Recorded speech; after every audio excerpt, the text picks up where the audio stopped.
முன்னாள் முதலமைச்சர் ஜெயலலிதா தனது அதிமுக கட்சியை வழிநடத்தும் ஒவ்வொரு செயல்பாடுகளிலும் குறிப்பிட்ட கோவில்களுக்கு சென்று வேண்டுதல் செய்வதும், தனக்கென பிரத்யேகமாக நல்ல தகவல்களை சொல்லும் ஜோதிடர்களை கலந்தாலோசிப்பதும் அவரது வழக்கமா இருந்துச்சு. இது மட்டுமில்லாம கேரளா கோவில்களுக்கு சென்று சிறப்பு பரிகாரங்கள் செய்வதையும் அவர் வழக்கமா வச்சிருந்தாரு. அந்த வகையில அதிமுக பொதுச் செயலாளர் எடப்பாடி பழனிசாமியும் ஜோதிடம் மற்றும் மாந்திரீகம் மீது மிகுந்த நம்பிக்கை கொண்டவர்.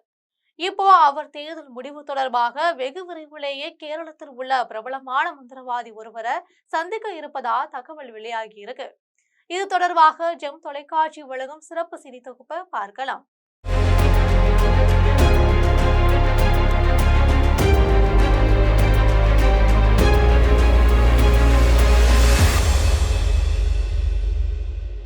வருகிற சட்டமன்ற தேர்தலில் அதிமுக திமுக இடையே மிக பலமான போட்டி நிலவுது.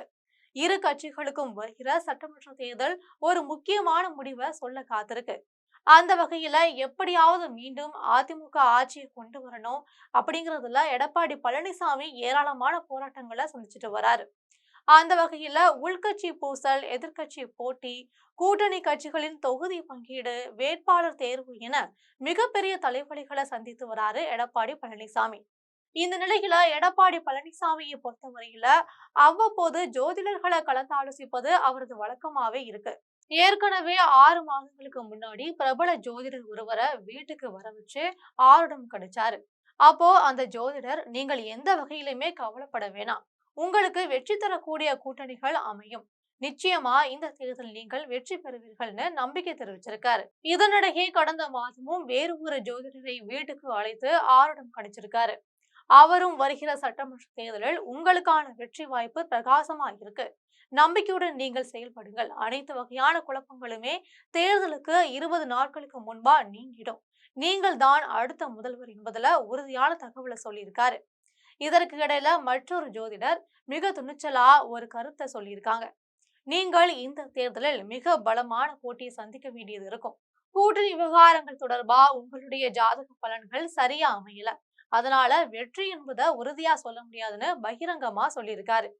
இந்த நிலையில எடப்பாடி பழனிசாமி மிகவும் குழப்பமான சூழ்நிலைக்கு வந்ததா தெரியுது.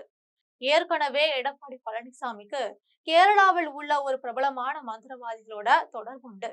அந்த மந்திரவாதிய தனக்கு தேவைப்படும் சந்தர்ப்பத்துல நேர்ல சந்திச்சு பேசுவது அவரது வழக்கமா இருந்து வருது என்பது திரைமறைவு செய்தியாயிருக்கு.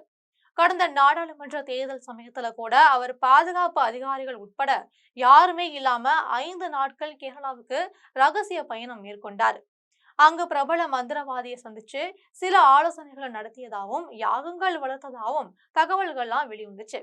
இது பற்றி எடப்பாடி பழனிசாமி கிட்ட நேரடியாவே நிபுணர்கள்லாம் கேள்வி கேட்டபோது, நான் ஆயுர்வேத சிகிச்சைக்காக கேரளா சென்றேன், பெரும்பாலான இடங்கள்ல நான் நின்று கொண்டே பேசுவதால எனது உள்ளங்கால வலி இருக்கு, இது தொடர்பா ஆயுர்வேத சிகிச்சைக்கு நான் போயிருக்கேன், எனவே 5 நாட்கள் தங்கி இருக்க வேண்டிய சூழ்நிலை வந்தது, இதை நான் பட்டிமன்றம் போட்டு வெளியே சொல்லிவிட்டா செல்ல முடியும்னு கேள்வி எழுப்பியிருக்காரு. இப்போ இந்த மாதம் இறுதி வாக்குல மீண்டும் அந்த மந்திரவாதியை சந்திச்சு தேவையான தகவல்களை பெறவும் பரிகாரங்கள் செய்யவும் திரைமறைவுல ஏற்பாடு செய்யப்பட்டிருக்கதா சொல்லப்படுது. எனவே வருகிற சட்டமன்ற தேர்தல்ல எடப்பாடி பழனிசாமி வெற்றி பெறுவாரா அல்லது அதிமுக தேர்தல் களத்துல என்ன நடைபெறும் என்பதை அந்த மந்திரவாதி சில மந்திரங்களை ஓதி ஆவிகளை அழைத்து பதில் சொல்வார்னு எதிர்பார்க்கப்படுது. இது போன்ற ரகசிய பின்னணி செய்திகளை தெரிந்து கொள்ள எங்களுடன் தொடர்பில் இருங்கள். நன்றி, வணக்கம்.